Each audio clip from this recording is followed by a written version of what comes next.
Email from Ian Koros, contributor, Scientific Fringe magazine. 2. Michael Wozecki, editor-in-chief. Mike.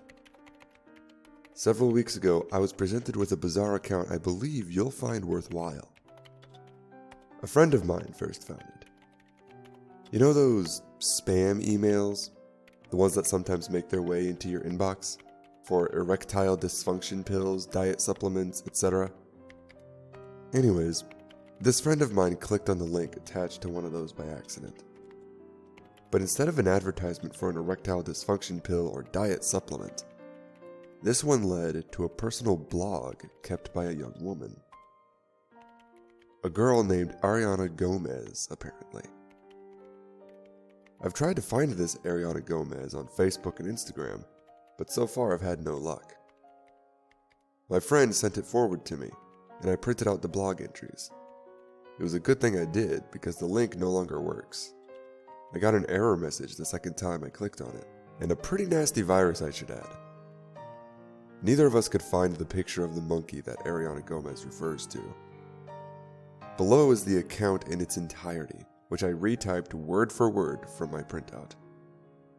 As to authenticity, you are free to judge for yourself. Sincerely, Ian. Blog entry, September 1st, 2014. Okay. Hi. I'm the girl who put up the picture of the stuffed monkey. You know the one. Squat, squarish torso, long, thin arms, skinny little legs that would never support that bulky, squarish body. Round head with 2 little ears on top, purple with puke green details and a big pink circle on what's supposed to be its belly, red eyes and nose, no mouth. Not sure what's up with the mouth. Here's how it is. This monkey is haunting me. This little cartoon character, the Shredder Monkey, he's called, has appeared in my life on 2 completely different incidents, yet has absolutely no presence in pop culture. And then there was that singularly disturbing incident at work with the old man with dementia and what he said. Anyways, let me start at the beginning. It was 14 years ago. I was 8. My aunt and uncle had a timeshare by Lake Tahoe. Every summer, my whole extended family would drive out there for a couple of weeks to swim, water ski, barbecue, escape the commute in the suburbs, fun in the sun. Since other people used the house as well, my dad liked getting an extra day off work and driving out early just to make sure the place was livable, nothing broken or rotting, no beer bottles or used condoms or dead hookers lying around. That year, to ease my middle of summer boredom, I decided to tag along with him. So we took off in my dad's Civic for the 8-hour drive through an early summer storm. At some point, I fell asleep in the back seat, lulled by the sound of rain against the window.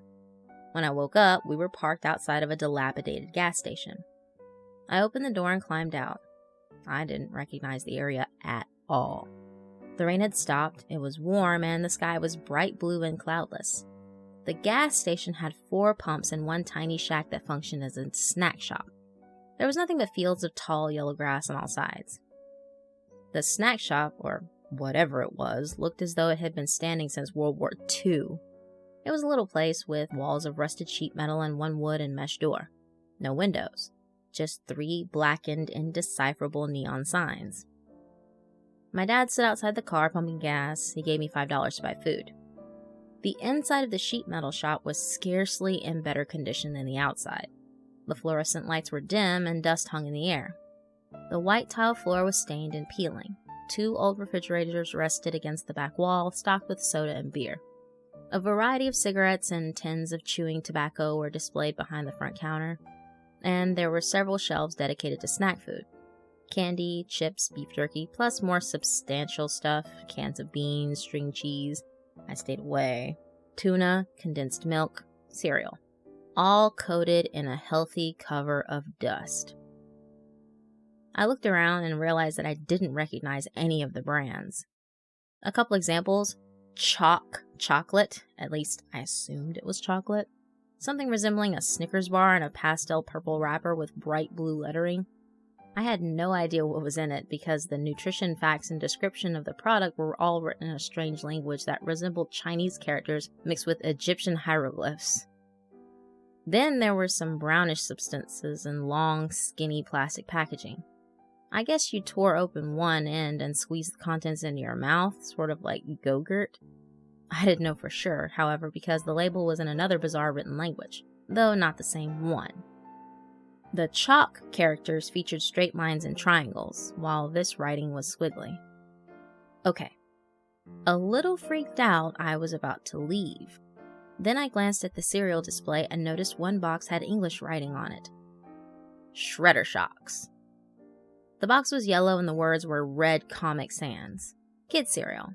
The picture on the front was of a bowl filled with milk and what looked like shredded wheat squares and pastel marshmallows. The marshmallows were in the shape of a purple monkey.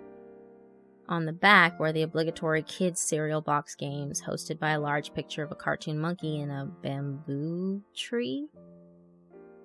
You guessed it, purple with puke green paws and circles around its red eyes, big pink circle on its belly, square body, long arms, proportionately incorrect legs, no mouth.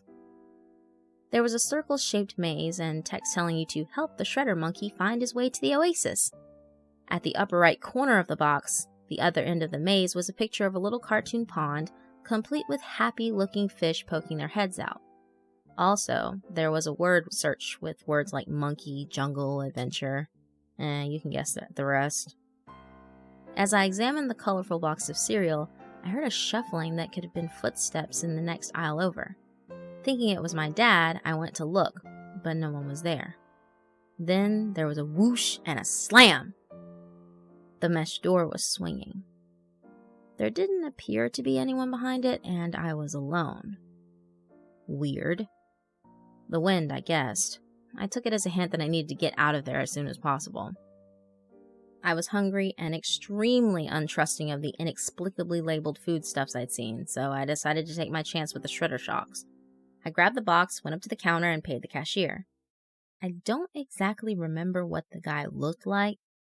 I think the cash register he used was a manual one. I exited the store with my snack, climbed back in the car, and a minute later my dad and I were back on the road to Tahoe. The cereal was pretty good. Kinda like Lucky Charms and shredded wheat thins mixed together. I ate handfuls until I was bored of it, then amused myself with the games on the back, which were uncharacteristically hard. I mean, you guys all remember the word searches and mazes on the back of cereal when you were a kid? They're made for kindergartners. Kindergartners with IQs approaching 2 digits. But this maze, I couldn't solve. I must have tried for half an hour. It was weird. I could see the entrance. I could see the exit. There was a clear path leading to and from each, but the paths didn't connect.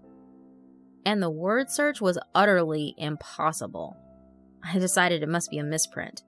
I tried to work it out on a blank sheet of paper in the back of the Goosebumps book I was reading, but all I found was the same patterns of letters repeated over and over again.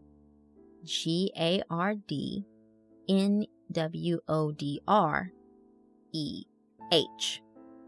Confused and frustrated, I tossed the box and my book aside and curled up for a nap. When I woke, we were in Tahoe. At some point while I was asleep, the blue sky had clouded over. Distracted by the bustle of moving stuff through the puddles into the house, cleaning up and picking out my room, I forgot all about the cereal box. Nor did I think about it at all once my mom and my brother Jose and my cousins showed up, nor while we were swimming or barbecuing or camping. And 2 weeks later, when we drove home, the box was no longer in my dad's car. On the way home, we didn't pass the strange, dilapidated gas station. Fast forward 9 years. It's 2009. I'm 17, a senior in high school. I'm at a toy store in the mall looking for a first birthday present for my cousin's baby. As any parent or aunt or older sister knows, walking through the stuffed animal aisle of a chain store is a little bit like walking through Disneyland while tripping on acid. Lots of colors, lots of cute. A little terrifying. I was between Beanie Babies and Pillow Pets when I saw it fall and land right in my path. It was a stuffed monkey. A purple and pink and green stuffed monkey with a bulky square body and dangly little legs. Red eyes, red nose, no mouth. I picked the little guy up. I had no idea where he'd fallen from, and I couldn't find any others that looked like him.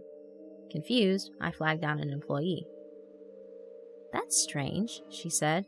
"I've never seen this stuffed animal before. I don't think he's one of the ones we carry. Maybe some kid left him behind." She ended up letting me have him for free. I don't know how she would have charged me otherwise. He didn't have any tags. So I took the stuffed monkey home and kept him in my room. The shredder monkey, it had to be. The same monkey as on the bizarre box of cereal I'd bought from that bizarre gas station 9 years before. The bizarre cereal I'd never found again. I looked for shredder shocks every week at the local Vons where I shopped with my mom. They never had it in stock, and none of the clerks I asked had ever heard of the product. And when I googled shredder shocks, I came up with nothing but dune buggies, RC cars, and some episode of Teenage Mutant Ninja Turtles. No big loss. The cereal hadn't been that good. I looked for some of the other products I'd seen at the convenience store as well and found similarly useless results. I come to assume that dilapidated gas station only sold poorly made local merchandise or brands that had been discontinued. But all of a sudden, the shredder monkey was back in my life. I wasn't scared of it, at least not yet. I showed the stuffed monkey to some of my friends and then to my little cousin's friends. No one had ever seen a toy like it, nor witnessed any version of the shredder monkey on cereal boxes or cartoon shows or anywhere on the internet. As far as pop culture was concerned, he didn't exist. Now, fast forward 5 more years. To this year. 3 days ago. I work for a small ambulance company outside of Glendora. I graduated from Citrus College with my AA, but wanted to take some time off in order to earn money and focus on getting into a good BSN program. Life as an EMT with an interfacility transport company is pretty easy. 90% of the job is driving bedridden, confused old people to and from dialysis. That night, at around 7, my partner Ben Cisneros and I were dispatched to San Gabriel Kidney Center to pick up a patient. Let's call him Henry Gaffigan. We were taking Henry home to Sunshine Convalescent, a delightful little 1-star facility where there's regularly human feces smeared on the floor. We'd been on since 8 that morning and we were both starting to drag, but you can't argue with overtime. So we got there, got the guy on the gurney, and loaded him into the rig when Cisneros realized he'd left our oxygen bag inside. He ran back to get it, leaving me alone in the passenger compartment with produce aisle Henry. A little about Henry Gaffigan. Henry's 96 years old and weighs around 90 pounds. He's got a laundry list of chronic diseases ranging from anemia to CHF to Parkinson's disease. Mentally, he's what we call A over O times 0, which means he can't tell you his name, where he is, what day of the week it is, or what's going on. Actually, he can't talk at all. Mostly he just stares at you. His atrophied legs are contracted, his right arm is contracted, and his left arm is ragdoll limp thanks to his second stroke 2 years ago. His back is so stiff you can't even prop him up in a wheelchair. He's on continuous oxygen, and after dialysis, his BP drops so low that twice we've had to call 911 from the kidney center. "Hey, Hank," I said to him cheerfully. "I'm going to take your blood pressure real quick, okay?" He stared at me. I wrapped our manual blood pressure cuff around his arm. The dialysis machine had given me a fairly healthy 112/54, but those things love reading high. I put on my stethoscope and distracted myself fiddling with the earpieces. Then I heard the whispering. "No. Odd." I dropped the stethoscope. No way. But his lips were moving again. "No. Odor. A." The utterance was a gravely whisper drawn from atrophied vocal cords unused for God knows how long.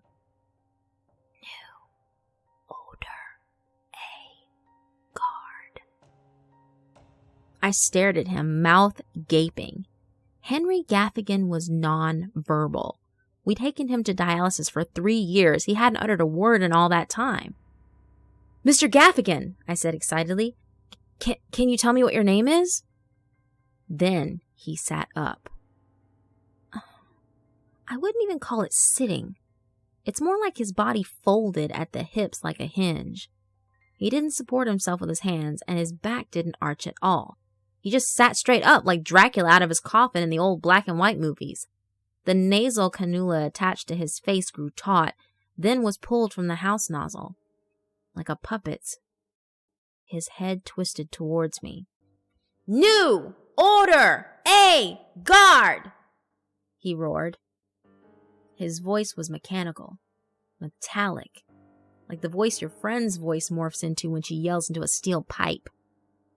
And the scariest part was that the gibberish words didn't seem to be coming from Mr. Gaffigan's mouth, but from all around me, down from the sky and up from the ground and right in front of my face, all at the same time. I screamed. In one desperate motion, I opened the back door and jumped out of the ambulance, stumbling as I hit the asphalt and nearly falling onto my partner. He was back with the oxygen. As I steadied myself, he frowned at me. "You okay, Gomez?" Mr. Gaffigan, he said stuff," I panted. Did you hear?" He gave me a strange look, then climbed into the rig to secure the oxygen bag. He stayed in there a minute, and I heard him repeating Mr. Gaffigan's name, trying to get his attention. Then he leaned out the door. "You sure?" he asked suspiciously. "He looks about normal to me. But you forgot to put him on O2. Bracing myself, I climbed into the back with him. Mr. Gaffigan lay motionless on the gurney exactly how we'd positioned him. The blood pressure cuff still dangling from his left arm. His nasal cannula hung at his side, detached. I'd be lying if I said I wasn't scared shitless at that point. I let my partner tend to Henry Gaffigan while I drove to the convalescent home, and the old man didn't do anything else out of the ordinary. He was confused, silent, and quadriplegic, just like every transport before. Man, was I going crazy? I knew what I'd heard, what I'd seen, and those words, that gibberish, it wasn't completely unfamiliar. As soon as I got home, I wrote down phonetically the symbols Mr. Gaffigan had uttered. Chanted, screamed. It was easy. The terrifying sound was unforgettable. New odor a guard. I puzzled over it. I repeated the words in my mind, then out loud, over and over again.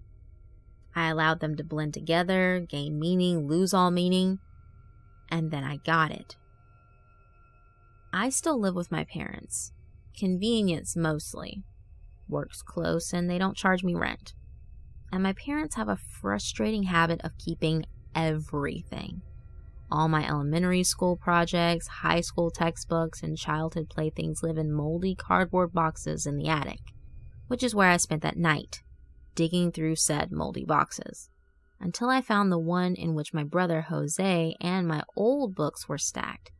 Banicula, Babysitter's Club, Harry Potter, Beverly Cleary, Goosebumps. Goosebumps number 3, 15, 23, 12, 7, 36. Bingo. Goosebumps number 9, the book I'd been reading on that long drive to Tahoe 14 years before. I pawed through the sticky pages until I found the blank one on which I'd written GARDNWODREH. I took the book back to my bedroom, rearranged the words on a sheet of notebook paper, and compared them to the word salad Mr. Gaffigan had spouted. NWODREHGARD. New odor a guard. What the fuck? Maybe I am going crazy, because I'm thinking a confused dialysis patient, a nearly comatose dialysis patient who doesn't know his own name, recited to me the meaningless syllables I found in a word search on the back of an obscure cereal box 14 years ago. A box containing cereal that has apparently never existed anywhere except for that dilapidated gas station snack shop. And that voice, that hollow, metallic voice booming from all around me, yet inaudible to my partner, no more than 20 feet away. I looked up. My eyes rested on the stuffed animal that sat amongst old dolls and beanie babies atop my bookcase. The squarish, purple stuffed monkey with green paws and a pink belly, long thin arms, skinny little legs, round head, red eyes, and nose. And even though it had no mouth, I could swear the thing was laughing at me. Blog entry, September 8th, 2014. Henry Gaffigan is dead. Cisneros and I hadn't been sent to get him since the night he spoke, and I was thankful for that. Until yesterday. We were supposed to take him from Sunshine Convalescent to San Gabriel Kidney Center. As soon as his name appeared on our pager, my blood turned to ice. I'm pretty sure I was physically shaking as we walked through the door, but we didn't even get to his room before one of the snotty, normally inattentive nurses caught us. Mr. Gaffigan passed last night. For no apparent reason, his blood pressure dropped and his family had a DNR order in place. Normally, I wouldn't have found this revelation particularly shocking. He was old and sick, and Sunshine has a reputation for handing out the wrong meds. But Cisneros had to use the restroom, leaving me outside what had been Henry Gaffigan's room. Not thinking, I looked through the little window in the door directly at the wall beside what had been Henry Gaffigan's bed. There were little pictures on the wall done in black ink. I think it was the roommate, the nurse told me. Mr. Gaffigan definitely didn't have the motor skills for art. But I wasn't so sure, because I'd seen that arrangement of straight lines and triangles before, long ago, on a chocolate bar. Oh, man, what the fuck, guys? What is going on? Blog entry, September 15th, 2014. Woke up at noon today. My mom said she'd called my boss and told him I was sick. I looked like I needed the sleep. She probably had a point. I haven't been sleeping well the last week or so. Not since Henry Gaffigan spoke to me, and especially not since he died. I keep on having the same dream over and over again. I'm running through a maze, and whenever I think I found the way out, I hit a wall and have to start over again. Except the walls aren't really walls. They're invisible and I can't touch them. But somehow, I know when I can't go any farther. The only thing I can see is a dry golden field extending infinitely in all directions. Above my head, the sky is sunny and cloudless. I think it's warm there. So I run around following these invisible passageways, and I'm nervous because I know something is following me. I can't see them, but I hear whispering high-pitched and sing-songy like one of those recorders I used to play in 3rd grade music class. I can't quite make out what's being whispered. It might not even be English or Spanish or any other language I've ever heard. And sometimes that pipish whispering is accompanied by a rustling in the grass, like the footsteps of a cat. I whirl around, but the whispering and footsteps automatically cease, and I'm staring at dead air. Last night, I felt something reaching for me, jostling my hair. It couldn't have been the wind because the grass in front of me didn't move. Filled with an indescribable sense of dread, I ran faster. The footsteps behind me grew louder, loud enough for me to notice their 3-beat waltz-like rhythm, and the whispering became a hum, then a melody, and finally an entire wind section, the urgent, cascading notes echoing off the invisible walls around me. And something clasped my shoulder. Something spindly, gray, scaly, tough, and covered with coarse black hairs. But when I whirled around to face the owner of that horrific appendage, I saw nothing but dirty white and gray bumps. My stucco ceiling, streaked by the light of the midday sun. Blog entry, September 22nd, 2014. Okay, I think I'm going crazy. That must be it. I haven't had nightmares since I was a little kid, but all of a sudden, I'm waking up dizzy and nauseous from an impossibly lucid dream. Right after I wrote my last blog entry, I drove to CVS and picked up a box of sleeping pills. When I was in kindergarten and woke up screaming, crying, and puking 4 times a week, and my mom told me she solved the problem by giving me a spoonful of cough syrup before bed, apparently she'd gone about things the right way. 1 pill made me sleep like a baby. Until last night. I had the box on my nightstand, but I wanted to stay up a bit to finish Section 3 of the UC Irvine online application. Next thing I knew, it was the morning.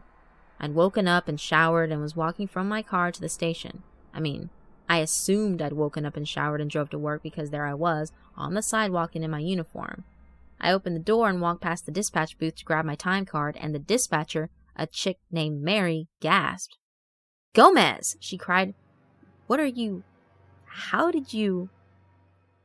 "What's wrong?" I said, interrupting her babbling. "I start at 8. Did Langdon change the schedule again without telling me?" "But Mary stammered. But you don't work here. The police said... Why are you out of jail? Jail? Huh? Mary's always been a little ditzy, but her shock and confusion were sincere. Are you smoking something? I laughed. I was here yesterday. But apparently, Mary wasn't trying to be funny. In one fluid movement, she shut and locked the door to the dispatch booth. Through the thin walls, I could hear her dialing a number on her phone. Thoroughly mystified, I checked the printed copy of the schedule that Langdon, my supervisor, always tapes up on the wall. 8 to 7, Unit 51, Cisneros Green. Heartbeat quickening, I scanned the numbers and names. The date was correct, September 17, 2014, but there were some definite differences between this schedule and the one I glanced over yesterday. I didn't recognize some of the names. Hardiel, O'Rourke, Lang? And a few names were missing, including mine. Gomez? I turned around. Cisneros was standing behind me, except he looked different. He was sporting a neat goatee and mustache, his longish black hair pulled back in a knobby ponytail. Yesterday, he was clean-shaven with a buzz cut. Gomez? Ari, what the fuck? He, like Mary, was looking at me as though I'd sprouted another head. What's going on? I demanded, my voice trembling. Why am I not on the schedule? He frowned, taking a step back. Ari, I miss you and all, but I don't think Langdon's going to give you back your job. How are you even here? I mean, the newspaper said you were going away for 8 years. 8 years? What newspaper? What the fuck is going on? Cisneros took another step back. The front door opened and I heard heavy footsteps. Charlie Green, all 6'4" of him, stepped out of the hallway. There was a scream from the dispatch booth, and Mary came charging out wide-eyed and hysterical. Grab her! She screamed to the guys. Lock her in the office! Before I knew what was happening, she was clasping my wrists behind my back. Cisneros froze. Green barreled forward toward me, shoved Cisneros out of the way, and then I was looking at the world upside down and backwards as he picked me up, swung me over his shoulder, and dropped me unceremoniously on the floor of Langdon's office. He slammed the door and I heard the lock click. I stood up and lunged for the phone on Langdon's desk, desperate to contact my parents or Jose or my best friend or anyone else who could explain the discrepancy between the world I'd fallen asleep in and the one I'd woken up to. Then I saw a newspaper headline popping out from under a pile of billing printouts. It was an article cut out of the Los Angeles Times dated August 20th. Former EMT sentenced to 8 years for drunk driving death. Yesterday, the article stated, Ariana Gomez, 22, of Duarte, was sentenced to 8 years in prison after pleading guilty to vehicular manslaughter. It went on to describe her crime. On January 5, 2014, at 12:45 a.m., she'd made a right turn through a red light at the intersection of Foothill and Rosemead in Pasadena on the way to the freeway, heading home after attending a house party. She struck a bicyclist, Adam Yen, 20, of Arcadia, killing him instantly. Her blood alcohol level was 0.14, nearly twice the legal limit. I read the article twice, and then I lost my restraint, and then I screamed and screamed until my throat burned and my knees buckled, and I fell back onto Langdon's chair and missed. I fell down, down. The world spun, then blackness, then the sound of the door opening, and Green's voice. Where the fuck did she go?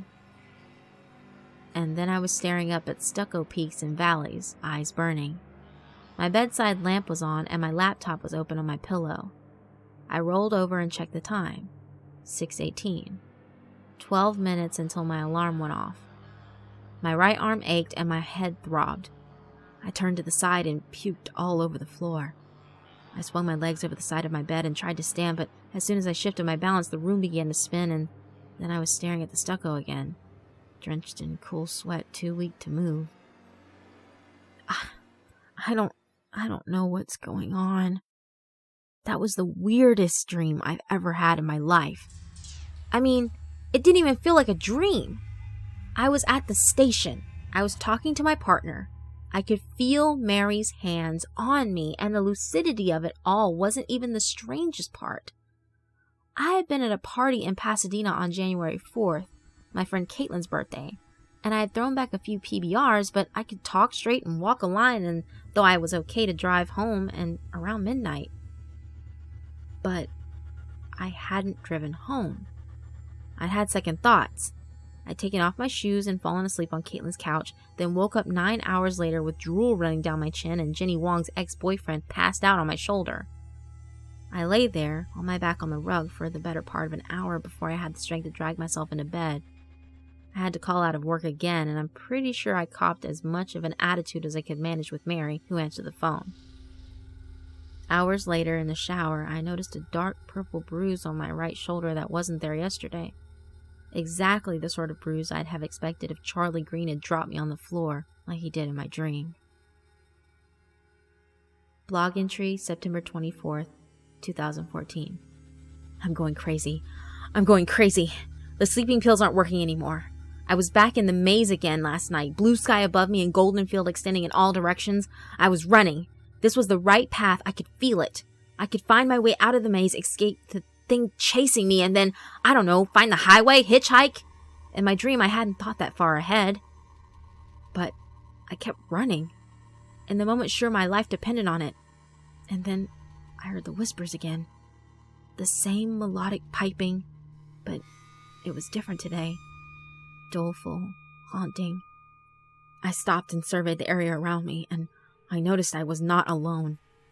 In the distance, I saw a grayish form moving slowly through the grass. Whoever or whatever had joined me in my mysterious labyrinth was at least a few hundred yards away. I couldn't tell whether I was looking at a human or an animal or some sort of machine. The same doleful motif was repeated, and this time I recognized the gray silhouette as its source. I ran down the same path that I sensed would lead me to freedom. My lungs ached, my legs numbed. I could feel sweat beads rolling down my face and neck.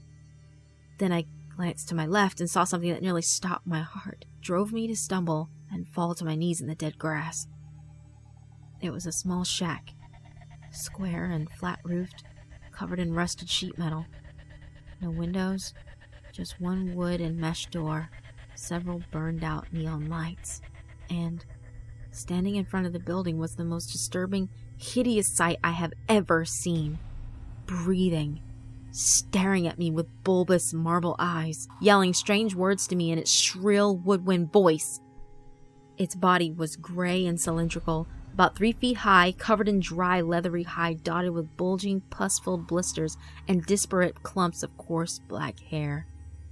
At its base was a tangled network of tentacles, writhing and twisting, glistening, coated with a whitish slime.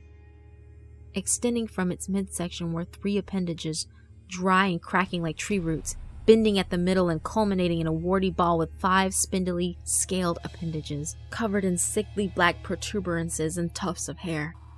And topping the cylindrical trunk was what appeared to be a clear sack filled with opaque black liquid, bulging and then extending, reshaping itself like a stress ball. Attached to this water balloon head were 3 pure white spheres, unblinking, emotionless, but inarguably fixed on me. I think I screamed. I attempted to climb to my feet, but found myself drained of all strength and fell backwards, supine in the grass. I could feel the coarse stalk scratching my arms as I collapsed, seeing nothing but blue. And then I felt myself spinning around, still falling down through the grass and deeper into the earth. The gray creatures drilling flute-like cries pounding in my ears. The last thing I remember was something staring down at me. A purple sphere of some sort with a prominent red nose and 2 tiny green ears. Something reaching out with a long, skinny purple arm, furry in texture like a puppet. I couldn't make out its mouth, but its red eyes flashed gleefully. Then I woke up, the grayish light of early morning illuminating my room. And then I found myself staring again into depthless red eyes embedded in a purple sphere. I imagined one of his long purple arms reaching for me, and I nearly screamed. Then I realized it all was just a dream, and I was staring at the stuffed shredder monkey sitting on my shelf. I talked to my dad later. I asked him about that trip to Tahoe years ago when I went out with him and we stopped at that gas station in the middle of nowhere. He said he remembered the trip. He even remembered the Goosebumps book I was reading. But he said we never stopped for gas, that it rained for the entire drive, and that I slept in the back the entire way. What is happening to me? Blog entry, September 26, 2014. I can't sleep. I can't sleep. I saw it today. I saw the shredder monkey. We were posting downtown, stalling in a ranch market parking lot around Wilshire and Alvarado. I got out to buy a soda and looked across the street, and it was there. On the sidewalk down the block a ways, just standing there, staring at me. It's big, at least as big as a man. From a distance, it looked like one of the guys in character suits at Disneyland. Wide, square body balancing on these two tiny little legs that shouldn't be able to support the weight of its bulging body and giant round head. Long, skinny arms, one nearly reaching to the ground, the other extended towards me. All purple with puke green mitt-like hands and feet, a big pink circle on its belly. Blood-red eyes. It didn't move. I know it was watching me. So I opened the door and screamed at Cisneros to look over there, but the thing was gone. I jumped out of the ambulance and ran down the block to the spot I'd seen the giant monkey, between a lamppost and a rundown office offering payday loans. Nothing. Not so much as a purple hair. Cisneros gave me this half-pitying, half-mocking face he'd been throwing my way all week. I didn't tell him about my dream, but he knows something's up. He keeps on asking me if everything's okay at home. Apparently, Charlie Green says I have bitch eyes now. I'm scared. I keep on telling myself it's just my imagination, that it's the lack of sleep and the stress from work and applying to school getting to me, all mixed together and combined with that stuffed monkey on my shelf staring down at me while I sleep. I took the thing and threw it in the attic. Maybe that'll help. But even so, it doesn't change what I saw. I saw the monkey, just like I heard Henry Gaffigan speak that day, like I saw those markings on the wall, felt Mary's hands grasping my wrists and the pain shooting from my shoulders to my fingertips when Green dropped me. And maybe I could rationalize and explain it away if it weren't for the bruise on my shoulder and the scratches on my arms and the maddening memory of that sheet metal shack and that gray, scaly... I can't sleep. I can't see that thing again. I can't be in that maze. The pills aren't working anymore. I'm scared. Help me. Blog entry, September 28th, 2014. I'm feeling a little better today. I slept until 2 in the afternoon yesterday, then stayed in my room and watched Breaking Bad on Netflix until I fell asleep again. So now it's Sunday morning and I'm looking at the world with a clear head. Which is a bit ironic because the dream I had on Friday night was anything but sanity confirming. I was in the maze again. You know the drill. Warm air, blue sky, dry yellow grass as far as the eye can see. I could see the rusty sheet metal shack, but it was far off in the distance. I was calm and I was lucid. I knew I was dreaming. I had to take a psychology class at Citrus, and we talked about how some people are capable of controlling their own subconscious thoughts. This place, this maze, was all a construct of my own imagination. Then something spindly and gray grasped my shoulder and spun me around. I was face to face with the monster. The thing balanced itself on the 3 warty balls attached to the spider-like appendages that extended from its midsection. Its cylindrical body extended lengthwise and tilted so the stress ball blob was near the ground and the tentacles hung from its tail end like hair, dripping slime. Its 3 spherical eyes betrayed neither emotion nor intention. "Greetings," the thing said. "What are you called?" Its voice was pleasant but mindless, reminiscent of the automated recording reads you back your account number when you call the bank. I then noticed that the monster had acquired a new accessory, what appeared to be a fuzzy gray scarf wrapped around the intersection of its pipe-shaped body and jelly-filled head. Its neck. And then I realized the thing had spoken to me in English. What the? Who are you? What do you want? Do not be afraid, The robot voice chirped. I am here to advise you. Forgive the curtness of my communication.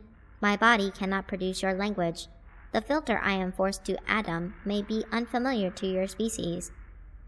I guess the filter was the fuzzy scarf. Okay, I responded. What's your name? It whistled something that sounded like Fifi.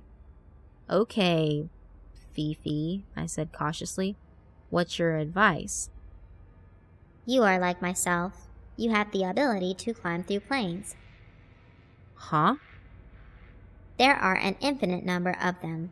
Every time you make a decision, another is created in which you decided the opposite.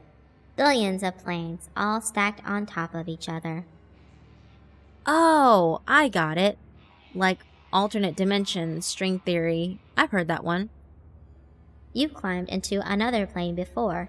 It was like your own, but not. I don't think, I started to say, then realized Fifi was right. My dream, the one where I'd driven home drunk and killed some bicyclist and was supposedly in jail? You feel weak and ill after, am I correct? Yes, I murmured, my brain suddenly a wet rag. I had a dream. I was throwing up after and almost had to go to the hospital. You mean I traveled to another dimension? Yes. Climbing is difficult on the corporeal form. It is more difficult the farther you go from your own plane. The place you traveled to was barely several billion away. On my plane, capable climbers are trained since we are small things. Your plane? I asked. You mean you live in another dimension? My plane is untold quadrillions away from yours. Tens of billion years ago, an asteroid ricocheted off a newborn star. My plane is the eventuality of that asteroid traveling north. Yours is the eventuality of it traveling south. Your plane, I repeated. Is that... Are we there now? No. This is a space between the planes. It is a dangerous place. That is why I constructed this labyrinth. Wait, this stupid invisible maze was you? I cried. So you've been chasing me through it for weeks? It was difficult to trap both of our corporeal forms at once. You continuously vanished. No, you kept on disappearing, I argued. And why are you trying to keep me in here anyways? Not keep you in. Keep him out.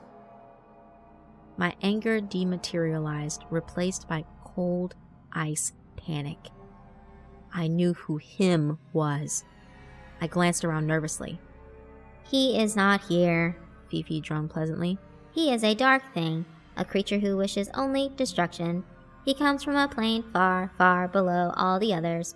In my world, we call it Shishbohez, and it is where we say evil beings are trapped after their natural life ends. He's a demon, I whispered, feeling my pulse quicken and my palms grow moist. We call that place he comes from hell. This is one of the places he lurks, Fifi continued. He constructed the square box. He offers attractive sustenance to climbers who wander into this space, while their bodies are in a state of unconsciousness. I was there once, I stammered. I dreamed I bought some cereal. He's the monkey. He takes many forms. You consumed his fruit. This allowed him to intertwine your consciousness with his, allowed him to find you and follow you, which he has been doing. Yeah, I said excitedly. I found a stuffed animal that looked just like him. The object was a token, an assertion of ownership to deter others of his kind, but he could not claim you as his prize yet, as he was not yet strong enough to take corporeal form on your plane. Instead, he took possession of a weak mind. Mr. Gaffigan! I should have been afraid, but I felt as though my brain were on fire. He was a confused old man. The monkey possessed him. He wrote on his walls. The symbols were not him. That was myself. I followed the trail he left, took control over the same feeble consciousness. I could not stay there for long, as my strength was limited, and the body attached to the mind I occupied was expiring due to the pressure of housing him. I should have been aware you do not understand my symbolic language. Why did you care? I demanded of her. Him. I was immediately ashamed of the nastiness in my voice, but if Fifi was offended at all, whatever, hid it well. We nearly met inside the square box when we were both small things. My elders had told me to stay away from this place and to never consume anything offered to me here, but I had become curious. I saw you and tried to deter you, but I could not retain my corporeal form. I remember the footsteps I had heard that day, a slamming door. I could see all of the strange products sold in the sheet metal snack shop, all in different languages, all unrecognizable. The demon monkey wanted to cast a wide net, lure children from all dimensions by offering them sweets, tasty things featuring their writing familiar to them. Oh my god, this was all madness, fantasy, a fever dream, but somehow, for the first time in weeks, my life made sense. Oh god, I was scared. But knowing what I was up against made me feel a little bit more powerful. So, I asked Fifi, this demon monkey thing wants to kill me or eat my soul or something? He wants your essence, Fifi dictated emotionlessly, and he is very powerful, stronger than any climber. Eventually he will break through and take physical form in your world.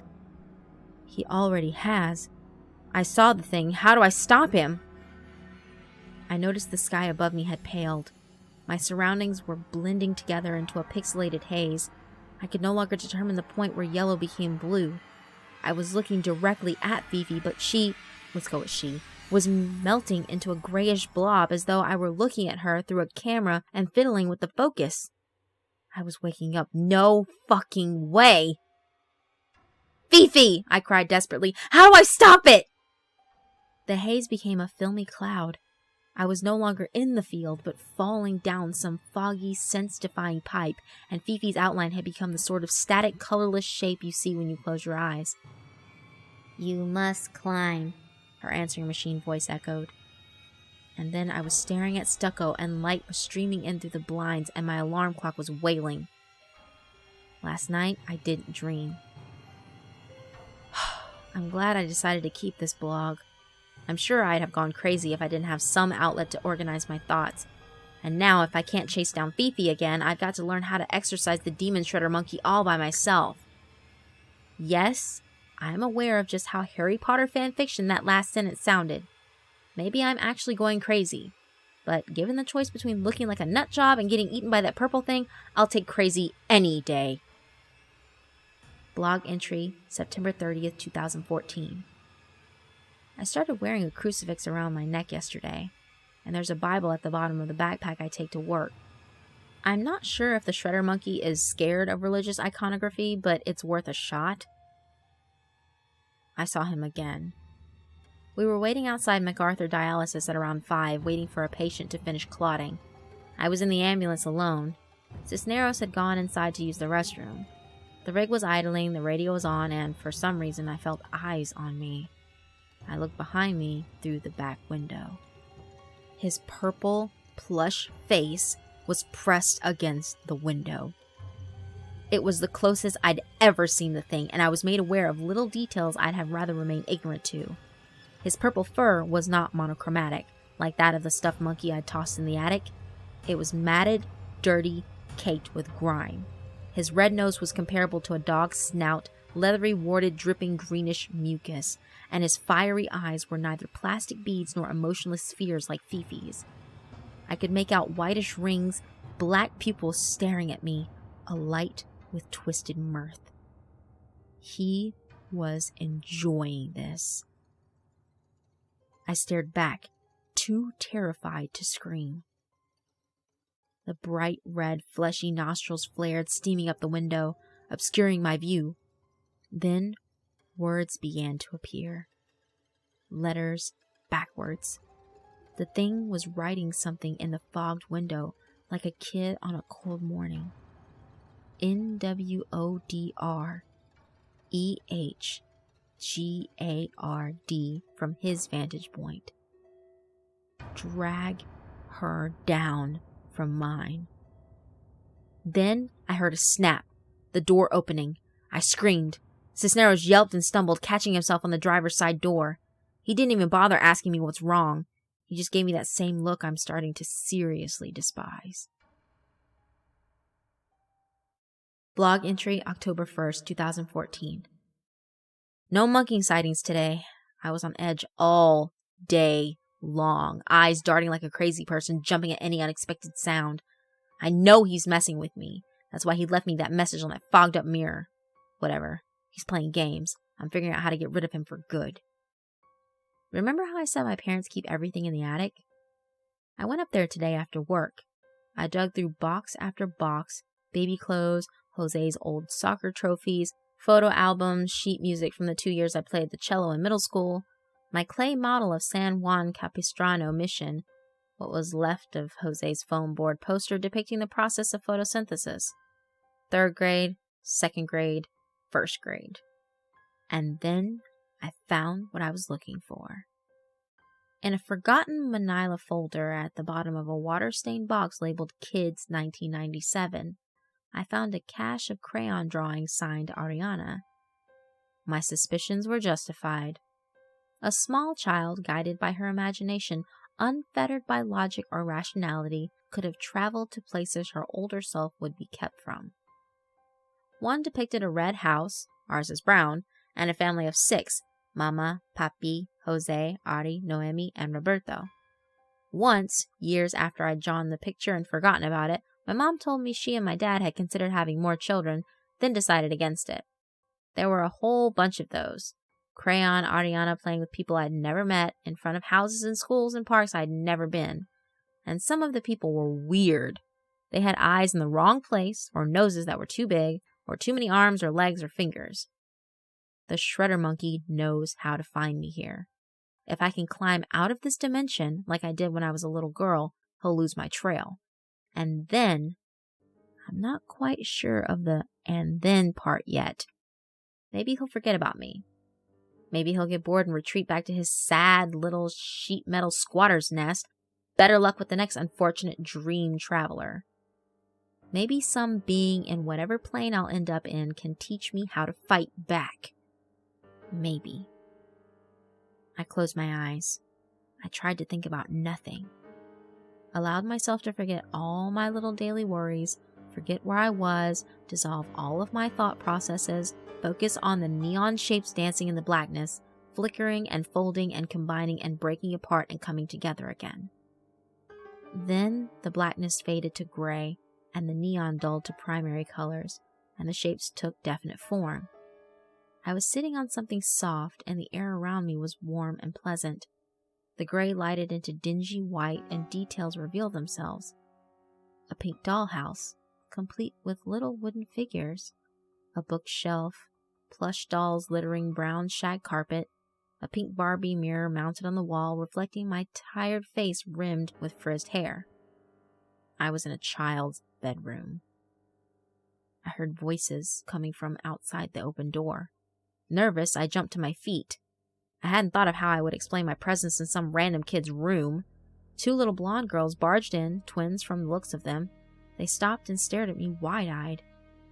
Then, the pastels and dingy white walls started to blur, and the floor dematerialized under me, and everything started to spin. The last thing I registered before my cold, hard attic floor was a child's voice. Mommy! Mommy! There's a lady cop in my room! This is good. This is really good. I saw myself in the mirror. The kids saw me, all of me. My blue uniform does resemble a police officer's. I climbed into an alternate dimension. Now, all I've got to do is figure out how to stay there. Email from Michael Wazecki, Editor-in-Chief, Scientific Fringe Magazine. 2. Ian Koros. Ian, thank you so much for this fascinating piece of work. I hope you don't mind that I took the liberty of doing a bit more research, trying to find out who this Ariana Gomez is and how her blog ended up attached to a spam email. As you know, there have been isolated incidents of travelers claiming to be from alternate dimensions, but most have been proven false. And after my extended attempts to contact the young woman responsible for this blog, I was ready to declare your account the same. I contacted Citrus College in Glendora, and they kindly allowed me to look over their enrollment records for the past 10 years. In that time period, 12 women with the name Ariana Gomez attended the school. Via social media, I was able to open a dialogue with all 12. All denied any association with the blog, and none had ever worked as an EMT. Then, I searched for a young man with the surname Cisneros. This was more fruitful. I found the Facebook page belonging to a Benjamin Cisneros, aged 23, employed as an EMT with a small ambulance company. He was cooperative and even met with me once in Pasadena. He has spiked hair and a mustache. Cisneros was able to corroborate much of her story. He does work with a dispatcher named Mary and a lanky teenager, Charlie Green. The name Henry Gaffigan was unfamiliar to him. However, he transports a patient with similar symptoms, though this man is still alive. But he'd never known a girl named Ariana Gomez. I let him look over a hard copy of the blog entries you sent me. He was visibly spooked. In his words, "This is really creepy. I mean, I have no idea who this chick is, but reading that stuff, what she wrote, I almost feel like I remember some of it, like deja vu. I imagine a face, hear a woman scream, but it's impossible. None of it ever happened." Then, 2 days ago, a friend of a friend's sister found this posted on a Persian cat enthusiast discussion board. Since everyone who knows me knows I can't resist an internet mystery, it ended up in my hands. This is Ariana Gomez. Ariana Gomez. Can you see this? Please. The shredder monkey got me. I tried to climb again, same as before, but the colors behind my eyes formed his face, and then he was right there in front of me. His face split open and became a mouth, and all that was there was a dark hole, and I fell down into the hole, and when I woke up I was gone, and no one could see me, and I didn't have a reflection, and I'm not in any of the pictures in my house, just my mom and dad and Jose, and all my stuff is gone from the house. I'm typing on a laptop I found now, but the screen is all white and I have no idea if anyone can read this or where it's going or if I'm even typing or how long this will last because sometimes I can't touch this. So, Ian, I'm inclined to come to one of two conclusions. Conclusion number 1. We're both victims of an unsettling hoax. Or, conclusion number 2. Ariana Gomez is real. Was real. She became the victim of a demon dressed like a giant purple monkey. The shredder monkey deleted her, made it so she never existed. Maybe. The monkey ate her entire dimension, leaving her disembodied consciousness stranded in another dimension, one in which she was never born. Maybe our dimension. Either way, all that's left of her is breadcrumbs, the message on the Persian cat discussion board, Cisneros' deja vu, and the blog. Oh, speaking of her blog, can you email me the text again? The file somehow disappeared from both my hard drive and my inbox, and I think I misplaced the hard copies as well. Sincerely, Mike.